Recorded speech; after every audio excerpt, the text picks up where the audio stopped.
Aye, if you must know, I'll tell you what haunts my dreams and chills my soul to the bone. The year was 1846, and I and my mate Shamus were making our way home after a long time at sea. We were walking across the Scottish moors as we'd done half a dozen times before, but this time, seeing as how winter was nipping at our heels, we chose to take a shorter, tougher route through the highlands. As we traveled, we came upon a village by the name of Danner, I believe it was. Don't bother to look for it on any maps, as it no longer exists. The locals at the tavern there regaled us with what seemed like wild tales while we drank strong mead.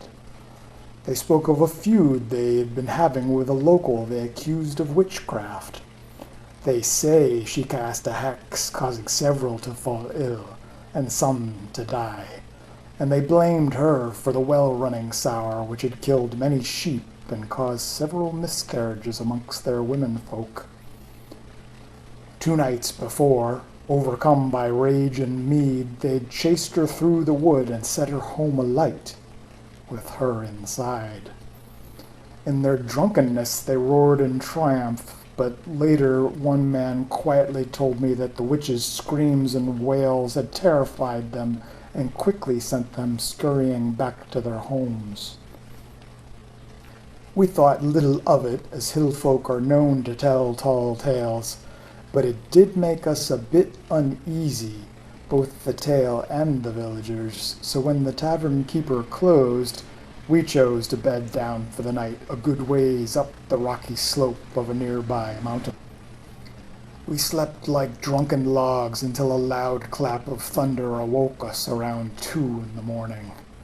The skies were angry and thunder continued to roll through the moors with regular flashes. A bit of moonlight lit the back of the swirling clouds so we could just see as a cold fog descended down the mountain like a ghost. It crept past us until we could no longer make out any of the valley below.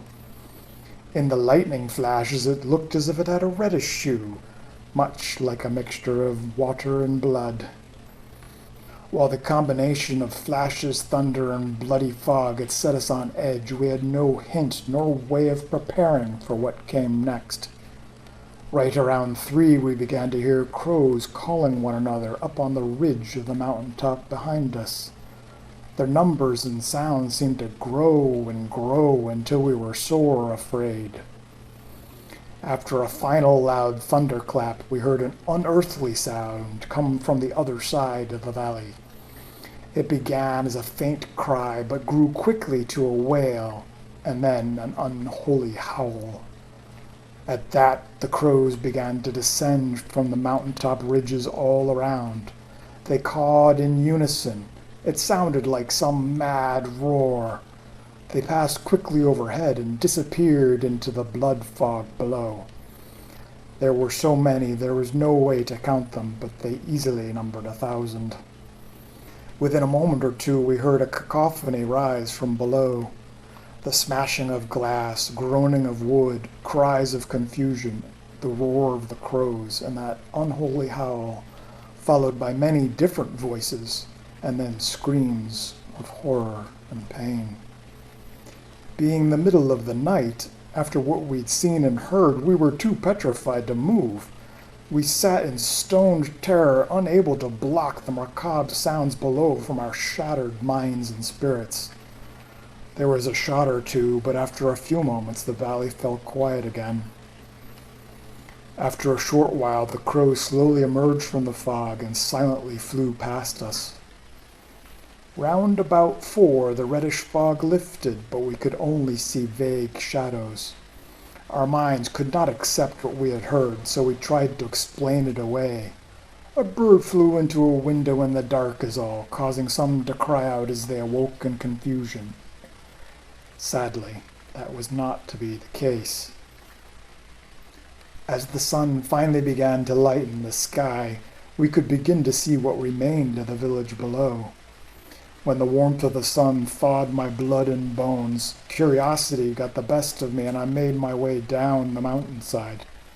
Shamus was wiser and refused to join me.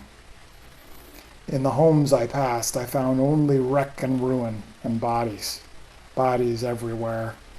The corpses were slashed and butchered and inexplicably pale as if their blood had fled them in fear.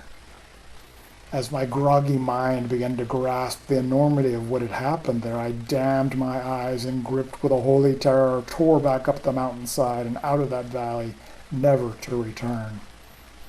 And so now, at night, whenever there's lightning or fog or I hear a crow call, a chill runs down my spine as if someone had walked over my grave. In my dreams I am haunted by visions of what I saw and heard that night. And I'll certainly never trifle with magic nor make light of the dark and murderous forces that also inhabit this world.